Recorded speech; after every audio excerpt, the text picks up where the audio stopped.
My name is Patricia Reilly. I'm a member of Commissioner Máire Geoghegan-Quinn's cabinet. Commissioner Geoghegan-Quinn is responsible for research, innovation and science policy in the European Commission, and I work as part of her private team.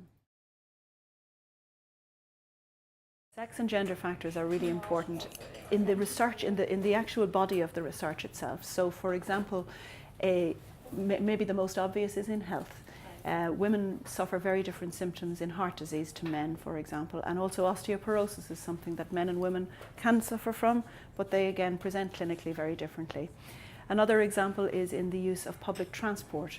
Women tend to take shorter, more frequent journeys in public transport, whereas men tend to be commuting to and from work, go for longer distances but less frequently.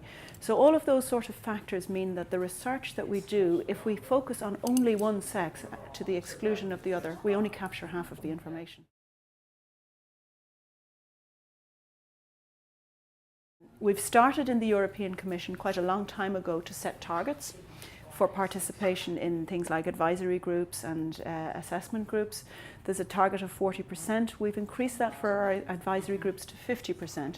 And I think that sort of ambition is very important across the board in organisations that deal with research, not just public organisations, but universities and so on.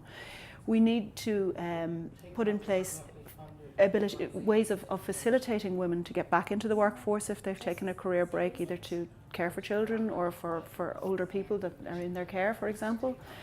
But it's not all just about childcare, it's about role models, it's about enabling women to see that it's possible for them to reach the dizzy heights of being a rector of a university or to lead a major consortium in research, because we don't have enough. I'm looking forward to hearing a little bit more about gendered research. I think this is something that we're only scratching the surface of. I think, a lot of the technologies we use every day, we don't think about the gender dimension. But I know the very first PlayStations that were made, the handsets were far too difficult for girls to use. They were clumsy, they were awkward, which cut out maybe 50% of the kids who were interested in using PlayStations. They just were ergonomically not designed correctly. So finding out more about the relevance of research to gender, I think for me is going to be an exciting part. I think events like the Gender Summit are really essential for a number of reasons. I think it's an absolutely perfect way of getting together people who have expertise in this area to share experiences, to share best practice, and to go back to the four corners of the world that they've come from and disseminate that. So that's one thing.